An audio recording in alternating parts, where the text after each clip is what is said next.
So I got July 10th now. We got WWE Raw. And Robert, you said you followed a lot of the Judgment Day storyline, which was I a big only chunk of well, the I show. on YouTube there was the highlights of just the Judgment Day segment, so that's what I watched. I didn't see anything else from Raw, so Okay, just the Judgment Day stuff. that was mostly it. I'll tell you what else happened, but that Okay. was pretty much it. So listen, Damian Priest should be the champion right now because not on this Raw, but on the previous Raw, he had Seth Rollins dead to rights. Senor Money in the Bank. Yeah, and Senor Can't get Money it in the right. Bank, Senor Money in the Bank was gonna cash it in, and Finn Balor ruined it for him. So they're a little bit at odds, even though they're in the same group. So they have some drama to sift through on this show. And so it starts off with Finn Balor coming out and saying that Damian ruined it for him at Money in the Bank, which was true. Why did Damian come out during Finn's? He should have just let him, but he wanted to be right there in case he had a chance to cash it in. It distracted Finn. Then Finn did the same thing to him on Raw. So they're kind of at odds. They don't want to talk right now, but Rhea is going to play the peacemaker and, the head of the family type of character, which I thought she was extremely impressive in this episode. Really put her over here. She was all over this episode. All over. She's just interrupting people's interviews backstage left and right. I'll ask you later on if there's any chance that they might be using her too much. But okay. Uh, so Dominic Mysterio was slated to fight Seth Rollins on this show, and that so that match gets interrupted by Sammy and KO because Rhea Ripley interrupted their interview, right? So they were getting interviewed, and they're like, "Well, we're gonna win the tag team champ. Rhea's just gonna win the title from everybody. She's gonna win the tag title. She's gonna win the women's tag title. She's gonna win everything." She also confronted the women's tag champions. She was just bossing all of everyone all over around this show. So, anyways, Rhea put them to talk.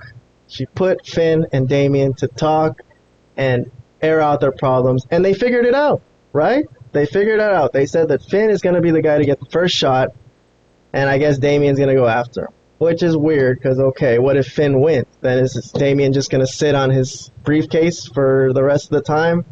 But, okay, they had a six-man to end the show. All these guys. It was Sammy and KO and Seth Rollins against the Judgment Day guys. And, no cash in, but the Judgment Day did come out ahead in the end, and they're back together as a family. Um, I'll start with Robert. I'll start with the question I gave you earlier. Rhea Ripley's in every segment on every show, basically. She was on NXT the next night, too. Is there any chance that they're kind of using her too much because everybody obviously is in love with her? No, I can keep using her for I don't mind it at all. Yeah, she should be on commentary, too. We'll put her on the Exactly. commentary table. Make her Yeah. everybody's manager. Okay, I don't know. Well, Is there a way? more of mommy is not a bad thing. Is there a way we could just put her picture like at the corner of the screen, like all the time or something, or what? Anyways, Uh, I'm not complaining either, but it is a lot of Judgment Day. Before I get through what else they threw at us on this Raw is War episode, Vlad, you got any thoughts on this whole Judgment Day angle? Finn Balor, Damian Priest, them chasing after Seth. What do you think of all this? I'm not as huge a fan of the group as maybe others are. I think individually they're pretty good. Like, I think Dominic and Rhea are great. I think Priest is good. Probably would be better, but maybe by himself. Um, and and the same thing for Finn. I think he'd be better by himself. Like, the group is fine, but they're I don't know. They still come out with there's nothing really spooky about them. They come out with like a spooky music, but there's not really a spooky group. They were spooky when Edge was their leader. That made more sense why they were called kind of like a Judgment Day type thing. I think individually they're fine as a group. And plus they haven't really been booked that strong until quite recently, where they're starting to win a little bit. But they've been kind of losing almost entirely for the most part, any big match that they're in. So, Well, speaking of the them, jury's You're still out, yeah, but good. Speaking of them not being menacing, I was going to get to it later, but I'll mention it now since we're on the topic. They were also on NXT the next night, very heavily featured. I guess Trick Mello kind of called them out or something, so they went into pass judgment on them two guys that they confronted them. Trick and Carmelo Hayes held their ground. Didn't really seem intimidated by them. But Judgment Day was. I thought they seemed menacing. I mean, I don't know. I thought they did a good job putting those two youngsters over. Vlad watched NXT.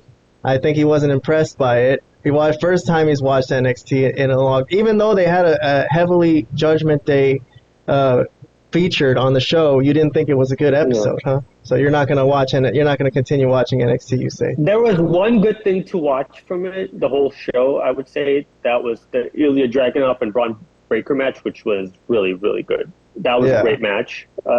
Dragunov is such a good worker. I mean, both guys are in their own way. Like just Braun Breaker just looks great. Like he looks like a Steiner. Like a great wrestler.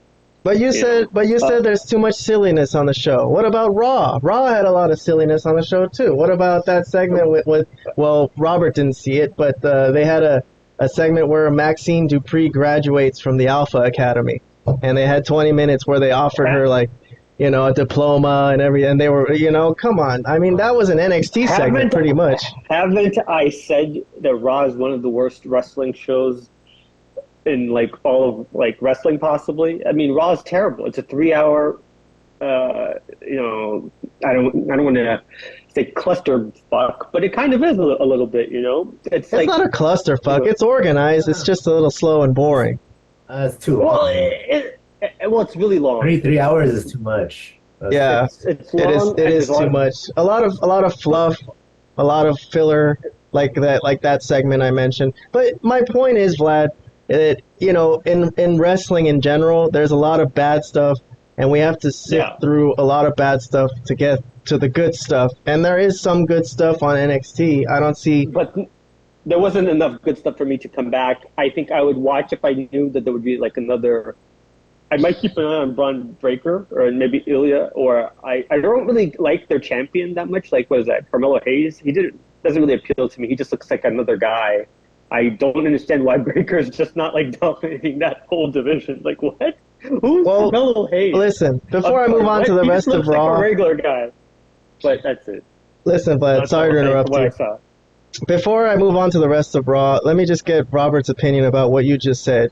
Are you a fan of Judgment Day? So, I'm a bigger fan of them now than I was when they initially started. I didn't care for them at first, but they are sort of starting to grow on me.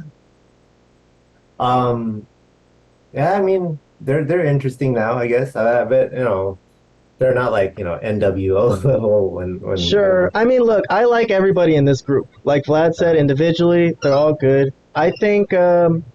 They grew on me for sure. Look, I like this group. I don't think it's the group that's the problem. Dominic and Rhea are killing it. Damien's killing it. Finn, to me, is good. I like him. And I think it's the booking. It's this weird storyline with Seth, that they're trying to cash in on Seth. Seth is annoying. Seth comes in with a bowl of chicken and laughs like an idiot. So, I don't know. Maybe it's the thing that they're involved with Seth. But it was an issue. It was way before Seth. There's been an issue with the group for me from the beginning, but it was before Seth. So it's not all on Seth. Okay. Why this group isn't just clicking, all right. But anyways, I don't mind the Judgment Day. I mean, if you want, look, there's other things on this show that look. Let me just go through the list of what else. I mean, we had Shayna and Ronda. Before you do real quick, I just want to say that's why I would really don't mind a lot of Rhea is because of what else is on this show. Yeah, sure, Rhea's on a lot, but was on a lot this past week. But look at everything else that was there. She could have been even on more for all I cared compared to the other crap that they gave us. Yeah, we had. Well, I mentioned the Alpha Academy segment. Shayna and Ronda. God, I don't think anyone cares about that.